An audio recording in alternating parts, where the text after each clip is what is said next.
Next question है calculate the following bye means of binomial theorem. अगर आप question देखें तो क्या है 0.097 की पावर 3। ये तो इजीली हम कैलकुलेटर से सॉल्व करके आंसर चेक कर सकते हैं, लेकिन हमें यहाँ कहा गया है कि हमें बायनोमियल थ्योरम यूज़ करते हुए इसको एक्सपेंड करना है। तो हम क्या करते हैं, बायनोमियल थ्योरम यूज़ करते हैं। तो अगर मैं इसको तोड़ के लिखूँ 1 माइनस पॉइंट क्या बन जाएगा 0.03, तो वो किसके बराबर आ रहा है, 1 में से अगर मैं माइनस कर दूँ 0.03 तो क्या आ जाएगा 0.97। क्योंकि मैंने इसे बायनोमियल थ्योरम से करना है तो मुझे a प्लस एक्स की पावर n की तरह का बनाना है। तो मैंने इसको माइनस करके लिख दिया, तो यहाँ क्या आ जाएगा 3, ऐसे ही लिख देंगे। अब ये मेरे पास क्या बन रहा है, a बन रहा है और ये मेरे पास टर्म बन रही है x, और यहाँ पे यानी x क्या होगा -0.3।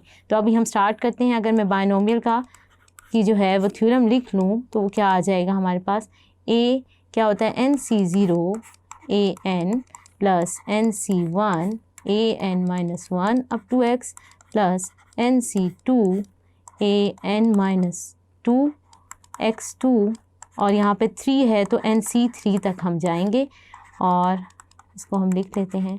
अब a की जगह मैं क्या करूँगी 1 पुट कर देती हूँ और n की जगह क्या पुट करूँगी 3, तो 3C0 a क्या आ गया 1 की पावर n, n यहाँ पे क्या है 3, NC क्या आ जाएगा, n क्या है 3C1 a क्या है 1 n-1 n-1 क्या आ जाएगा 2 और x क्या आ जाएगा यहाँ पे -0.03।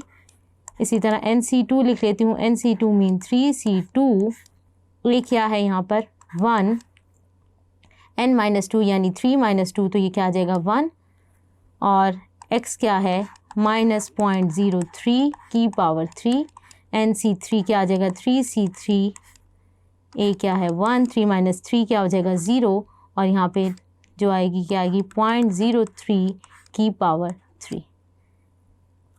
सॉरी यहाँ पे जो है ये क्या है 2 बनेगा, तो ये वाली टर्म क्या होगी 2। यहाँ पे x की पावर 2 है और यहाँ पे क्या आ जाएगा, जब हम टर्म डालेंगे तो क्या आ जाएगा 0.03 का स्क्वायर।